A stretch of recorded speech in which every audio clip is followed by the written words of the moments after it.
Um, why is no one talking about this? Sort of testimonies and witnesses have come forward already. But now we're at the stage where there's real utility, because the official law now is that the government has mandated the Pentagon, the intelligence community, to research this and report back to Congress. Now there's a problem we'll get into in a moment with that whole process, which is important that you understand, and particularly the media understand. But first I want to tell you what we've handed off this week to the Congress and to the White House and to the Pentagon AARO office, the AARO office is tasked with investigating this. So we can go to the list of the material in the archive. It has government documents in the tens of thousands from all those countries: United States, Canada, Australia, Russia, Soviet Union, United Kingdom, and others. We have 145 top secret facilities, some of which are black sites, that are named and on a map. You'll see them in a moment. The supporting documentation of it are in the archive, meaning the witnesses' testimony, who they were, when they were there, where the locations is, sometimes up to where the gate is. And that's been handed over to the United States government this week. Okay, next. Here's one. People go out in the Mojave Desert. Michael Schreck took this picture when it was okay to fly near it in a small private plane. It is a site for the Lockheed Range underground entrance. What's in there? Well, there are man-made, and this is the big story, no one's telling you. A large number of the UAPs are in fact deep black budget electromagnetic field propulsion devices based on the study of extraterrestrial vehicles that began in the 1940s. That is a fact, and we can prove it. So just remember, many of them, I want to be careful what I'm saying here. Someone who is in charge of the black budget in the United States in 2022 and went out to the Lockheed Skunk Works based on some information he had. He was shown a bunch of old jet aircraft. He knew he was being gaslit. And they reached out to me and I said, what do you want? I'll give you everything we have. And that's what's happened over the last 16 months. He'll lose his pension. He signed an 80-year non-disclosure agreement. He has been threatened, and some of these have seriously had their lives threatened. It's a very thuggish situation going on that the Department of Justice and FBI need to drill down on very quickly. And extraterrestrials of various sizes.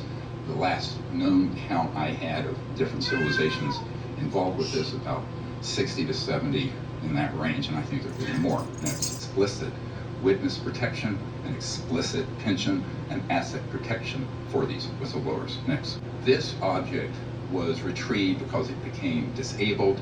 Some of these retrieval operations are not extraterrestrial, but they would like sometimes the public to think maybe it was, because the bigger secret, I'll tell you right now, is not the extraterrestrial issue. It's these technologies, which an unsupervised and frankly illegal operation have, which is a threat to the national security, period. This we will prove.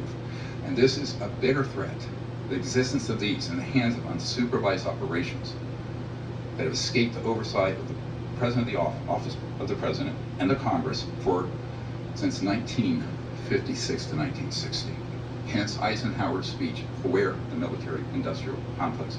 This is actually what he was talking about. I know people who have since passed away, like a witness, Stephen Lubkin, who was at the White House with Eisenhower, who said point blank, the president lost control of these projects and that he was very upset and angry about it, but these projects became so compartmentalized that he no longer could control them. So all extraterrestrial civilizations are non-hostile. If they were hostile, the technologies they have would have been made quite clear to us in August 1945.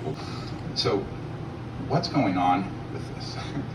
All of you have seen over the last 4 or 5 years footage come out from the Pentagon's confirmed there are three-dimensional objects with sensors and what have you, the so-called Tic-Tac and others. Now, I've spoken to one of the pilots who chased these objects. You've seen on CNN, 60 Minutes, all these places.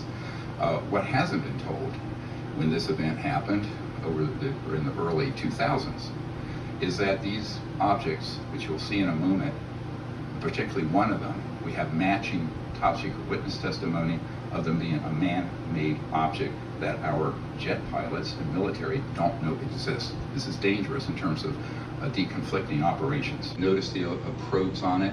Extraterrestrial vehicles do not have those. These electrostatic discharge objects. So here's what we need to go through very quickly. It's a lot to unpack, but basically there are two types of these, so you call UAPs. And I've said this. Some are extraterrestrial vehicles, ETVs, and some are ATs or ARVs, advanced reproduction vehicles or alien reproduction vehicles. People use different terms. The extraterrestrial groups are absolutely not hostile. However, screaming caps, they are increasingly concerned about human hostility and our weapon systems, which include nuclear and scalar, so-called. The sense of it, you all know what an electromagnetic pulse is. That's at the speed of light. The scalar systems, or instead of a wave, is a point that goes out longitudinally. Some call them longitudinal waves. These have been studied. Tesla talked about scalar systems. They have been weaponized, and those are the primary systems used to target and hit these electromagnetic field propulsion craft that cause them to fall like a rock out of the sky. You do not travel from another star system and cannot navigate a thunderstorm in New Mexico. That ain't gonna happen.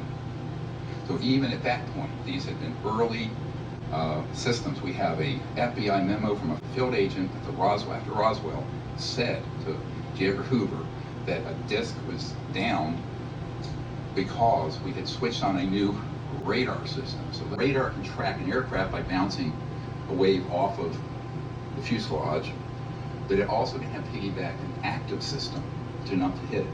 So you can have an active weapon system embedded in a radar system. So that's what began to be experimented with, and this is why from the mid-40s forward, there were a number of these downed objects that we've been able to document. If we've documented 122 of them, I suspect there have been multiple numbers of that. What's very important about this, these technologies are unsanctioned. They are illegal operations, and this can be proven in any court of law, and we're about to launch a massive civilian RICO action, racketeer influence corrupt organization action against the corporations and the individuals involved. Holy crap. These technologies would immediately solve the world's energy, environmental, and poverty problems. Why? These are what people call, senior executive with a big Fortune 100 company contacted us. They're called, some people say free energy, but there's 0 point in quantum vacuum energy systems, pulling energy out of what's called the fabric of space-time. These begin to be developed. Tesla knew about this, so I think Elon Musk doesn't have a Tesla, Elon Musk. A real Tesla we have to plug in. They'd have one little battery in it. But the point is that these technologies would have a huge revolutionary effect. Macroeconomically, there would be some losers: oil industry, public utilities, nuclear power, now wind, solar, surface roads eventually would be obsolete. So it's a very significant technological advance, and for near enough century, they have all been withheld.